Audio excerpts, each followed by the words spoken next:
गुरु महाराज, स्वीकार करो मेरा प्रणाम। श्री श्री परमहंस योगानंद जी की जय हो। योगी कथामृत परिच्छेद 37। मेरा अमेरिका गमन। अमेरिका? सचमुच ये तो अमेरिकन लोग ही दिखाई दे रहे हैं।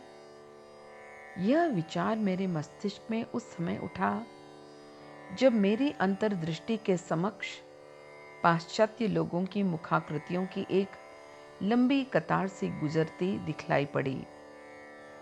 मैं रांची विद्यालय के भंडार गृह में धूली धूसरित पेटियों के पीछे ध्यान मग्न बैठा था, क्योंकि बालकों के बीच व्यस्तता के उन वर्षों में कोई अन्य एकांत स्थान मिलना कठिन था। ध्यान में उक्त दृश्य चलता रहा। एक विशाल जनसमूह चैतन्य के रंगमंच पर अभिनेताओं की तरह आतुर दृष्टि से मेरी ओर देखते हुए चला जा रहा था। इतने में भंडार गृह का दरवाजा अचानक खुल गया। सदा की तरह एक बालक ने मेरे छिपने के स्थान को खोज लिया था। विमल, यहाँ आओ। मैंने प्रफुल्ल मन से उसे अपने पास बुलाया। तुम्हें एक समाचार सुनाता हूँ। ईश्वर मुझे अमेरिका में बुला रहे हैं। अमेरिका? उस बालक ने मेरे शब्द को इस प्रकार की भाव भंगिमा के साथ दोहराया मानो मैंने उससे यह कहा हो कि मैं चंद्रलोक जा रहा हूँ। हाँ हाँ, अमेरिका। मैं कोलंबस की भांति अमेरिका की खोज करने जा रहा हूँ। उसने तो अपनी समझ में भारतवर्ष की खोज निकाला था, पर अंततः वह देश अमेरिका निकला। निश्चय ही इन दोनों देशों के बीच कोई कर्म संयोग अवश्य है। विमल वहां से कूदते फांदते निकल भागा। अब क्या था, उस 2 पांव वाले समाचार पत्र ने सारे विद्यालय को यह सूचना दे दी। मैंने स्तंभित शिक्षक मंडली को बुलाकर विद्यालय को उनके हाथों में सौंप दिया। उस अवसर पर मैंने शिक्षकों को संबोधित करते हुए कहा, मुझे पूरा विश्वास है कि आप लोग शिक्षा के विषय में लाहिड़ी महाशय के योग के आदर्शों को सदा अपनी आंखों के सामने रखेंगे। मैं प्रायः आप लोगों को पत्र लिखता रहूंगा। ईश्वर ने चाहा तो मैं किसी दिन वापस लौटूंगा। विदा होते समय सूर्य प्रकाश से उज्जवल रांची की उस सुविस्तृत भूमि एवं छोटे छोटे बालकों पर दृष्टिपात करते ही मेरे नेत्रों में आंसू छलछला आए। मैं जानता था कि मेरे जीवन का एक विशिष्ट अध्याय पूरा हो गया है और अब भविष्य में मुझे सुदूर देशों में भ्रमण करना पड़ेगा। उक्त दृश्य दर्शन के कुछ घंटों बाद ही मैं ट्रेन से कलकत्ता रवाना हो गया। दूसरे ही दिन मुझे अमेरिका में आयोजित धार्मिक उत्तरवादियों के अंतर्राष्ट्रीय सम्मेलन अर्थात international Congress of religious liberals में भारतवर्ष के प्रतिनिधि के रूप में भाग लेने के लिए एक निमंत्रण मिल गया था। इस वर्ष यह सम्मेलन अमेरिकन यूनिटेरिटेरियन एसोसिएशन के तत्वावधान में बोस्टन में होने वाला था। मेरा तो सिर घूमने लगा। मैं तत्काल श्री रामपुर में श्री युक्तेश्वर जी की सेवा में जा उपस्थित हुआ। गुरुजी, मुझे अभी अभी अमेरिका में एक धार्मिक सम्मेलन में भाषण देने के लिए निमंत्रण मिला है। आपकी क्या सलाह है? गुरुदेव ने सहज भाव से उत्तर दिया, तुम्हारे लिए सभी दरवाजे खुले हैं। यदि अभी नहीं गए तो फिर कभी नहीं जा सकोगे। मैंने तनिक हताश भाव से कहा, परंतु गुरुजी, मुझे सार्वजनिक रूप से व्याख्यान देने का अनुभव कहाँ है? मैंने कदाचित ही कभी कोई व्याख्यान दिया हो और अंग्रेजी में तो कभी नहीं। अंग्रेजी में हो या नहीं, पश्चिम में योग के विषय में तुम्हारी बात बहुत चाव से सुनी जाएगी। मैं हंसने लगा। पूज्य गुरुजी, मैं समझता हूं कि अमेरिकन लोग बंगला भाषा तो सीखेंगे नहीं। अच्छा, आप कृपया यह आशीर्वाद दें कि मैं अंग्रेजी भाषा की बाधा को पार कर सकूं। जब मैंने पिताजी को अपने अमेरिका के जाने के संबंध में सूचना दी तो वे एकदम स्तंभित हो उठे। उनके लिए अमेरिका एक अत्यंत सुदूर देश था। उन्हें भय हुआ कि वे पुनः मुझे नहीं देख सकेंगे। उन्होंने रुक्ष भाव से पूछा, तुम जाओगे कैसे? तुम्हें उसके लिए पैसा कौन देगा? चूंकि मेरी शिक्षा एवं पूरे जीवन का सारा व्यय प्रेम पूर्वक वे ही वहन करते आ रहे थे, अतः निस्संदिग्ध रूप से उन्हें आशा थी कि उनके इस प्रश्न से मेरी सारी योजना ठप्प हो जाएगी। भगवान निश्चय ही धन की व्यवस्था कर देंगे। यह उत्तर देते समय मुझे यह याद हो आया कि बहुत पहले आगरा में मैंने अनंतदा को भी इसी प्रकार का उत्तर दिया था, और अधिक वाक चातुरी न दिखाकर मैंने सरल भाव से कहा, पिताजी, शायद भगवान आपके मन में ही मेरी मदद करने की प्रेरणा जागृत कर दें। नहीं, कभी नहीं। उन्होंने मेरी ओर करुण दृष्टि से देखा। इस कारण उस समय मेरे आश्चर्य का ठिकाना न रहा जब दूसरे दिन पिताजी ने मेरे हाथ में एक बड़ी रकम का चेक रख दिया। उन्होंने कहा, मैं तुम्हें यह धन पिता के रूप में ही नहीं बल्कि लाहिड़ी महाशय के एक निष्ठावान शिष्य के रूप में दे रहा हूँ। अब पश्चिम में जाओ और वहां बिना जाति पंथ के भेदभाव के क्रिया योग की शिक्षाओं का प्रचार करो। अपनी व्यक्तिगत इच्छाओं को एक किनारे रखकर पिताजी ने जिस निस्वार्थ भाव का परिचय दिया, उसे देखकर मेरे हृदय पर गहरा प्रभाव पड़ा। पिताजी को पिछली रात ही यह सही अनुभूति हो गई थी कि केवल सामान्य इच्छा के वशीभूत होकर मैं विदेश यात्रा पर नहीं जा रहा हूँ। कदाचित इस जन्म में हम लोगों की अब फिर से भेंट नहीं हो सकेगी, पिताजी ने खिन्न होकर कहा। उस समय उनकी आयु 67 वर्ष की हो चुकी थी। मैंने आंतरिक प्रेरणा जन्य आत्मविश्वास के साथ उत्तर दिया, भगवान हम लोगों को एक बार और अवश्य मिला देंगे। जब मैं अपने गुरुदेव और मातृभूमि को छोड़कर अमेरिका के अनजान तट पर जाने की तैयारियां कर रहा था, तब हृदय आशंकाओं से भरा हुआ था। मैंने भौतिकवादी पश्चिम के संबंध में अनेक कहानियां सुन रखी थीं, जहां का वातावरण साधु संतों की शताब्दियों की तपश्चर्या से पूते भारतवर्ष की आध्यात्मिक भूमि से बिल्कुल ही भिन्न है। मैंने सोचा, पाश्चात्य वातावरण में प्रवेश करने का साहस करने वाले पौरवात्य गुरु को हिमालय की ठंडक सहने से भी अधिक कठोरतर साधना करने को तैयार रहना चाहिए। एक दिन प्रातःकाल में इस दृढ़ संकल्प के साथ प्रार्थना करने बैठ गया कि भले ही मैं मर जाऊं, पर जब तक ईश्वर की वाणी नहीं सुनाई पड़ेगी, तब तक प्रार्थना बंद नहीं करूंगा। मैं ईश्वर से आशीर्वाद तथा आश्वासन चाहता था, ताकि मैं आधुनिक उपयोगितावाद के कुहासे में कहीं खो न जाऊं। अमेरिका जाने के लिए मन बिल्कुल तैयार था, पर साथ ही ईश्वरीय अनुभूति और आश्वासन वाणी सुनने के लिए वह उससे भी अधिक कृत संकल्प था।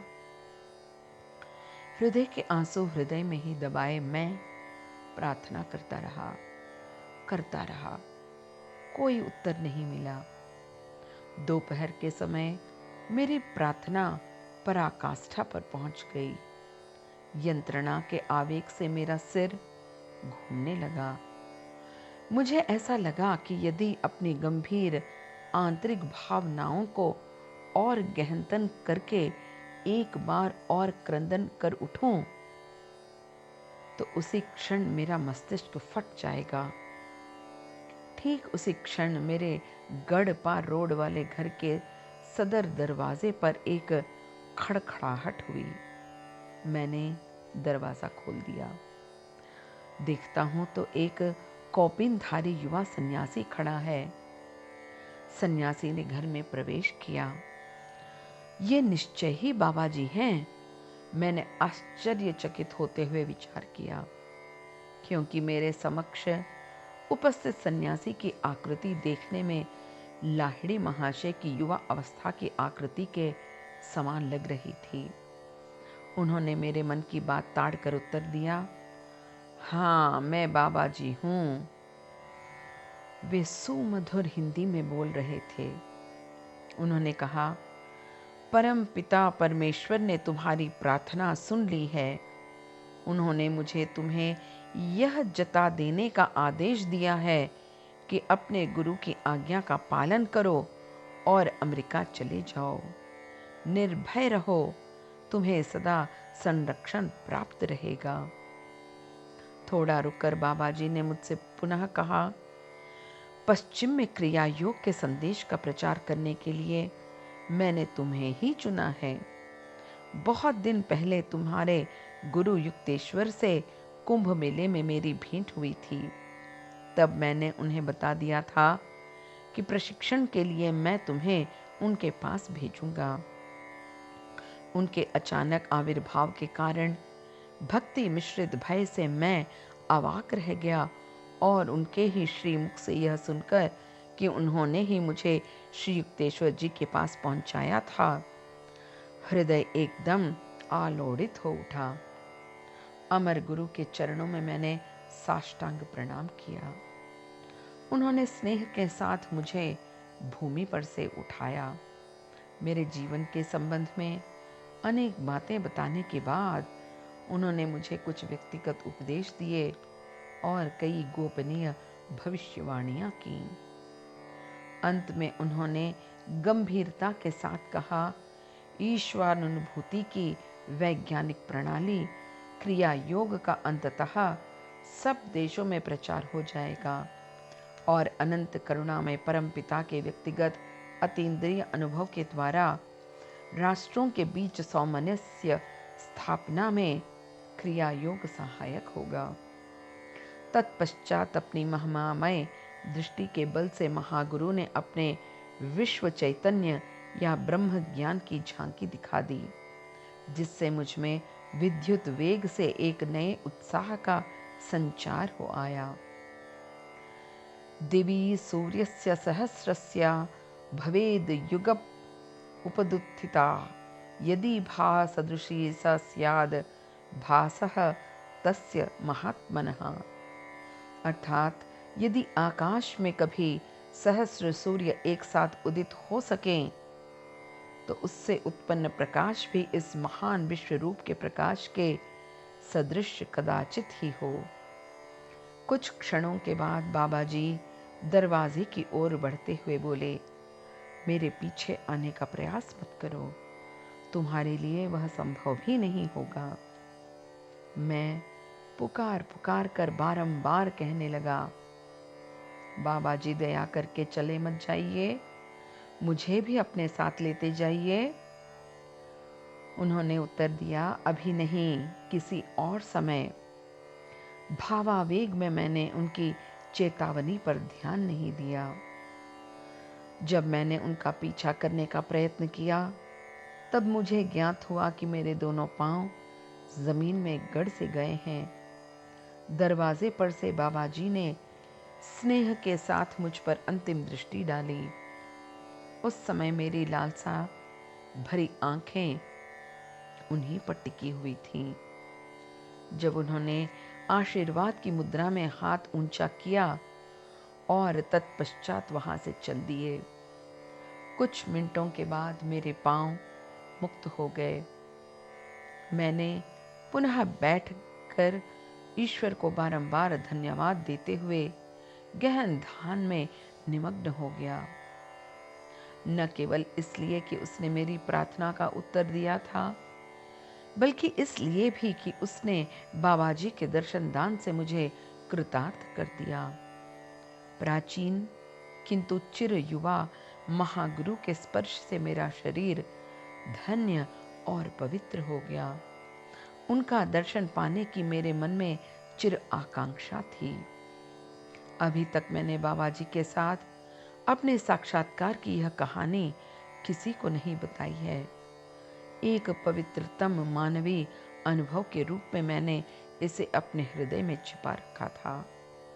पर मेरे मन में यह विचार जागृत हुआ कि यदि मैं यह बता दूं कि स्वयं मैंने भी उन्हें अपनी आंखों से देखा है, तो विश्व में अभिरुचि लेने वाले एकांतवासी बाबा जी के अस्तित्व की सच्चाई के संबंध में इस आत्मकथा के पाठकों को पूर्ण विश्वास हो सकेगा। इस पुस्तक के लिए आधुनिक भारत के महाअवतार योग पुरुष बाबा जी का तद्रूप चित्र तैयार करने में मैंने एक कलाकार की सहायता भी की है। अमेरिका के लिए प्रस्थान करने की शाम को मैं श्री युक्तेश्वर जी के पुनः पुण्य चरणों में उपस्थित हुआ। उन्होंने शांत स्वर में मुझे ज्ञानोपदेश दिया। तुम यह भूल जाना कि तुम्हारा जन्म हिंदू समाज में हुआ है, पर अमेरिकनों के रहन सहन के सारे तरीकों को भी मत अपनाना। दोनों के उत्तम गुणों को ग्रहण करना। तुम ईश्वर के पुत्र हो, अतः आत्मस्वरूप को प्रकाशित करो। पृथ्वी पर चारों ओर विभिन्न जातियों में बिखरे पड़े अपने बंधुओं के सर्वोत्तम गुणों को आत्मसात करो। इसके बाद उन्होंने मुझे आशीर्वाद दिया। ईश्वर अनुसंधान के लिए जो भी तुम्हारे पास विश्वास के साथ आएंगे, वे तुमसे उपकृत होंगे। तुम्हारे दृष्टिपात करते ही तुम्हारे नेत्रों से निःसृत एक आध्यात्मिक प्रवाह उनके मस्तिष्क में प्रवेश करेगा, जिससे उनकी भौतिक आदतें बदल जाएंगी और वे विशेष रूप से ईश्वराभिमुख बन जाएंगे। फिर मुस्कुराते हुए उन्होंने कहा, विशुद्ध धर्म पिपासुओं को अपनी ओर आकृष्ट करके ही तुम में यथेष्ट शक्ति है। तुम जहां कहीं भी जाओगे, वहां यहां तक कि जंगलों में भी तुम्हें मित्र मिलते रहेंगे।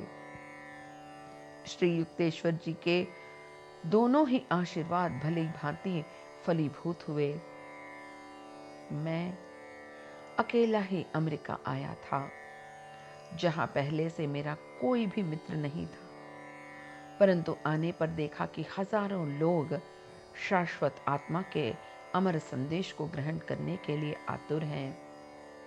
मैंने 1920 ईस्वी के अगस्त महीने में भारत से द सिटी ऑफ स्पार्टा नामक जहाज से अमेरिका के लिए प्रस्थान किया। प्रथम विश्व युद्ध के समाप्त होने के बाद भारत से अमेरिका के लिए प्रस्थान करने वाला यह सर्वप्रथम यात्रीवाही जहाज था। पासपोर्ट पाने में लाल फीता शाही की अनेकानेक कठिनाइयां थीं। वे सब अलौकिक रूप से हल हो गईं। उसके बाद ही मैं जहाज पर स्थान पा सका। 2 मास की समुद्र यात्रा के मध्य एक सहयात्री को पता चल गया था कि मैं बोस्टन में आयोजित धर्म सम्मेलन के लिए भारतीय प्रतिनिधि हूँ। मेरे नाम का विचित्र अमेरिकन उच्चारण करते हुए उसने कहा, स्वामी योगानंद, कृपया बृहस्पतिवार की रात को हम सब यात्रियों को भी आप अपने व्याख्यान से अनुग्रहित करें।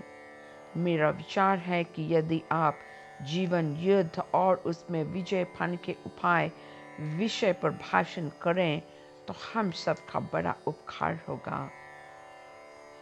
अफसोस, बुधवार को ऐसा प्रतीत हुआ कि मुझे स्वयं अपने जीवन का ही युद्ध जीतना है। अंग्रेजी में व्याख्यान देने के लिए अपने विचारों को एक सूत्र में गूंथने की प्राणपन से चेष्टा करने के बाद मैंने उसकी सारी तैयारियां बंद कर दी। जीन काठी देखते ही भड़क उठने वाले नए घोड़े की भांति मेरे विचार भी अंग्रेजी व्याकरण के नियमों के साथ असहयोग करने लगे। पर गुरुदेव के पिछले आश्वासनों पर पूर्ण विश्वास रखते हुए मैं बृहस्पतिवार को जहाज के सैलून में एकत्र श्रोताओं के पास पहुंच गया। मेरे होठों से एक भी शब्द नहीं निकला। श्रोताओं के सामने मैं निर्वाक खड़ा रहा। जब मैं 10 मिनट तक इस स्थिति में खड़ा रहा, तब श्रोताओं को मेरी परिस्थिति का ज्ञान हो गया और वे हंसने लगे। मेरे लिए यह एक अत्यंत गंभीर प्रसंग उपस्थित था। मैं क्षुब्ध होकर मन ही मन गुरुदेव से मौन प्रार्थना करने लगा। तत्क्षण ही मेरी अंतः चेतना में उनकी आवाज ध्वनित हो उठी। तुम बोल सकते हो, बोलना शुरू करो। तत्क्षण ही अंग्रेजी में विचारों को यथावत प्रकट करने की कठिनाई लुप्त हो गई। 45 मिनट तक मेरा व्याख्यान चलता रहा और अंत तक श्रोतागण अत्यंत तन्मय होकर उसे सुनते रहे। व्याख्यान समाप्त होते ही मुझे अमेरिका की भिन्न भिन्न संस्थाओं के समक्ष व्याख्यान देने के लिए कई निमंत्रण मिल गए। बाद में बहुत चेष्टा करने पर भी मुझे अपने उस प्रथम व्याख्यान का एक शब्द भी याद नहीं रहा। बाद में अत्यंत संयत रूप से पूछताछ करने पर कई यात्रियों ने मुझे बताया कि आपने शुद्ध अंग्रेजी में एक अत्यंत प्रेरणास्पद और विचार उत्तेजक भाषण दिया।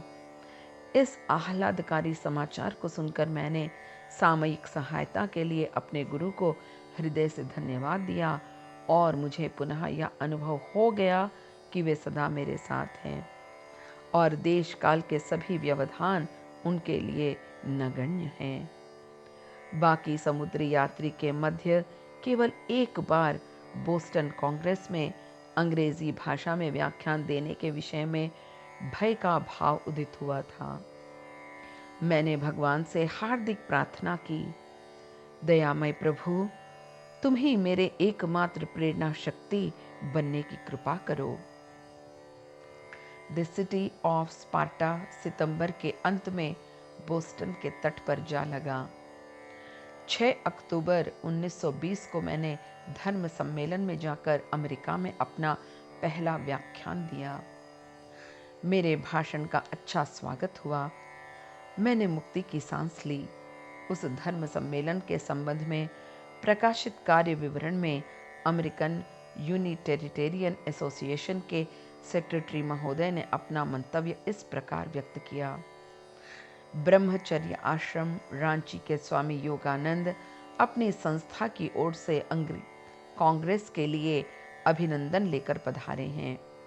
धारा प्रवाह अंग्रेजी में भावोद्दीपक शब्दों में उन्होंने धर्म विज्ञान के दार्शनिक पहलू पर एक ओजस्वी वक्तृता दी, जिसे चतुर्दिक वितरण के लिए एक पत्रक के रूप में छपाया गया है। उन्होंने कहा कि धर्म विश्वजनीन और एक है।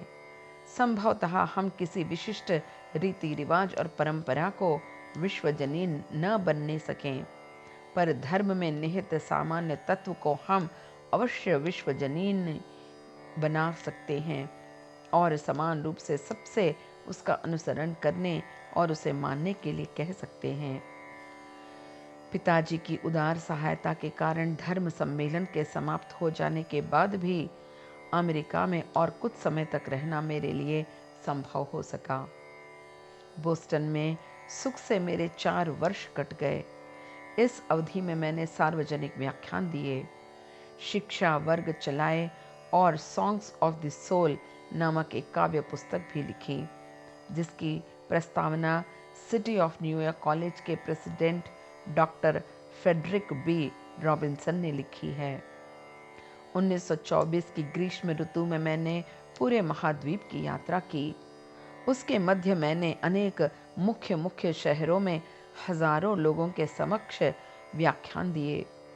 अति रमणीय अलास्का में कुछ काल व्यतीत करने के लिए मैंने सीदल से जहाज द्वारा प्रस्थान किया। उदार मना छात्रों की सहायता से सन 1925 के अंत तक मैंने लॉस एंजलिस, कैलिफोर्निया में माउंट वॉशिंगटन एस्टेट पर अमेरिका प्रधान कार्यालय की स्थापना कर दी। यह वही मकान है जिसे मैंने वर्षों पहले कश्मीर में अंतर्दर्शन में देखा था। शीघ्र ही मैंने सुदूर अमेरिका में अपने इस कार्यकलापों की चित्रावली श्री युक्तेश्वर जी के पास भेज दी। उन्होंने एक पोस्ट कार्ड पर बंगला भाषा में उत्तर भेजा, जिसका अनुवाद यहाँ दिया जा रहा है। 11 अगस्त 1926। मेरे हृदय के दुलारे योगानंद, तुम्हारे विद्यालय और छात्रों के फोटो देखकर मैं जीवन में कितना आनंद अनुभव कर रहा हूँ, उसका शब्दों में वर्णन नहीं कर सकता।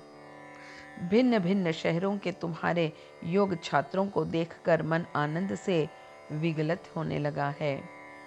स्तोत्र पाठ, रोग निवारक, शक्ति संचार और दैवी रीति से रोग निवारण के लिए प्रार्थनाओं आदि की तुम्हारी भिन्न भिन्न पद्धतियों को देखकर तुम्हें हार्दिक धन्यवाद दिए बिना मैं नहीं रह सकता। माउंट वॉशिंगटन एस्टेट के दरवाजे, ऊपर जाते टेढ़े मेढ़े रास्ते और नीचे विस्तीर्ण सुंदर दृश्य वालिका चित्र देखकर उन सबको प्रत्यक्ष अपनी आंखों से देखने की इच्छा होती है। यहाँ सब अनुकूल है। ईश्वर की कृपा से तुम चिर सुखी रहो। श्री युक्तेश्वर गिरी। वर्ष के बाद वर्ष बीतते गए। मैं नूतन महादेश के प्रत्येक भाग में सैकड़ों क्लबों, कॉलेजों, गिरजाघरों तथा नाना प्रकार के श्रोत वृंद के समक्ष वक्तृताएं देता रहा। 1920 से 30 की दशाब्दी में मेरे योग के वर्गों में सहस्त्र सहस्त्र अमेरिकनों में भाग लिया। 1929 में मैंने उन सबको प्रार्थनाओं और कविताओं की अपनी एक नई पुस्तक विस्पर्स फ्रॉम एटर्निटी समर्पित की थी, जिसकी प्रस्तावना एक प्रसिद्ध गायिका एमिलिटा गैली कुर्ची द्वारा हुई। कभी कभी भारत की आडंबरहीन शांति के लिए मन तीव्र रूप से व्याकुल हो उठता, परंतु पूर्व और पश्चिम के बीच सद्भावना का दैनंदिन अधिक का अधिक प्रचार होता दिखाई देता, जिससे आत्मा आनंद से तृप्त हो जाती। जॉर्ज वॉशिंगटन अपने देश के राष्ट्रपिता ने, जिन्हें अनेक अवसरों पर ईश्वरीय मार्गदर्शन प्राप्त होने की अनुभूति हुई थी, अमेरिका को आध्यात्मिक प्रेरणा देने वाले इन शब्दों का उच्चारण किया था। स्वतंत्र, सुशिक्षित एवं निकट भविष्य में ही एक महान राष्ट्र के रूप में परिणत होने वाले इस देश की जनता के यह अनुरूप होगा कि वह समस्त मानव जाति के लिए सर्वदा उच्च न्याय एवं लोकहितैषी वृत्ति से परिचालित मानवों के रूप में एक अभिनव उदाहरण प्रस्तुत करें। इस प्रकार की योजना का दृढ़ता से अनुसरण करने से कुछ तात्कालिक शक्ति हो सकती है, परंतु इसमें किसे संदेह हो सकता है कि इस योजना के फलस्वरूप कालावधि में उस क्षति की तुलना में बहुत अधिक लाभ प्राप्त होगा। क्या कभी ऐसा हो सकता है कि ईश्वर किसी राष्ट्र के उत्तम गुणों को चिरस्थायी सुख सौभाग्य से संयुक्त न करें? वॉल्ट व्हिटमैन कृत हिम टू अमेरिका से उद्धृत thou mother with thy equal brood कविता का अनुवाद। तुम अपने भविष्य काल में बुद्धि दीप्त निज नर नारी दल में, तुम अपने शारीरिक नैतिक आध्यात्मिक बल में, उत्तर दक्षिण और पूरब पश्चिम में तुम अपने नैतिक धन में और सभ्यता में, तुम अपनी स्वार्थ साधिका सर्वग्राहिणी अर्चना में, एक धर्म ग्रंथ या एक ही पैगंबर से आबद्ध तुम नहीं, तुम्हारे पैगंबर असंख्य हैं। तुम में ही अंतर्निहित महान और दिव्य जैसे अन्य पैगंबर थे। ये सभी तुम्हारे मध्य में। लो सुनो, मेरी भविष्यत सूचना यह है अटल। इति परिच्छेद 37 समाप्त।